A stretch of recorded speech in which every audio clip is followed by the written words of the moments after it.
আসসালামু আলাইকুম। আমন্ত্রণ জানাচ্ছি বিডিটিউব নিউজের আজকের আয়োজনে।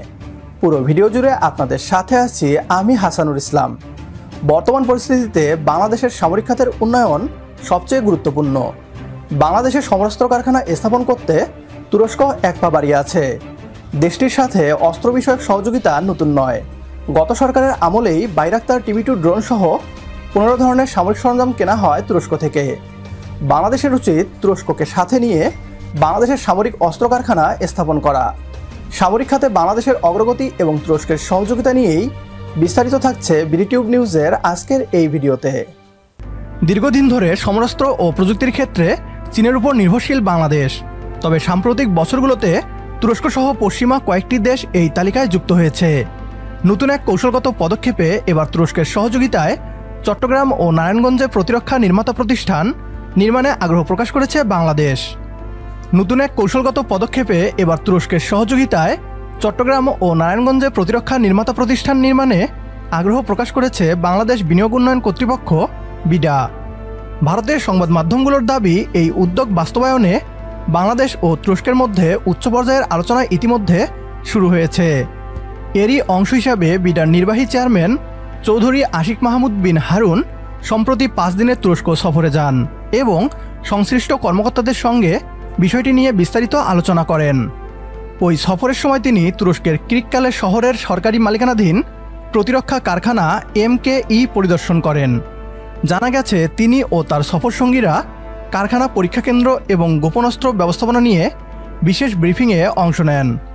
সফরের মূল উদ্দেশ্য ছিল যৌথ উৎপাদন, প্রযুক্তি স্থানান্তর এবং সক্ষমতা বৃদ্ধির মাধ্যমে কৌশলগত প্রতিরক্ষা সম্পর্ক জোরদার করা।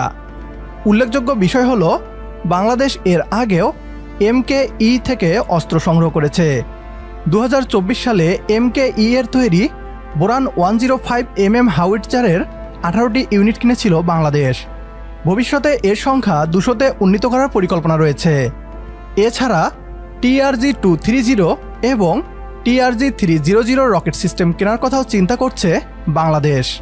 তুরস্কের তৈরি অতকারের তুরপার সাজোয়াচান ও তুরপার হালকা ট্যাঙ্ক কেনার বিষয়েও আলোচনা চলছে। উল্লেখ্য, 2018 সাল থেকে বাংলাদেশ ও তুরস্কের মধ্যে সামরিক খাতে ঘনিষ্ঠ সম্পর্ক গড়ে উঠতে শুরু করে। বাংলাদেশ সরকারের পরিকল্পনায় বাংলাদেশ অর্থনৈতিক অঞ্চল আইন 2010-এর আওতায় তুরস্কের সঙ্গে যৌথ প্রকল্প গ্রহণ করা হবে।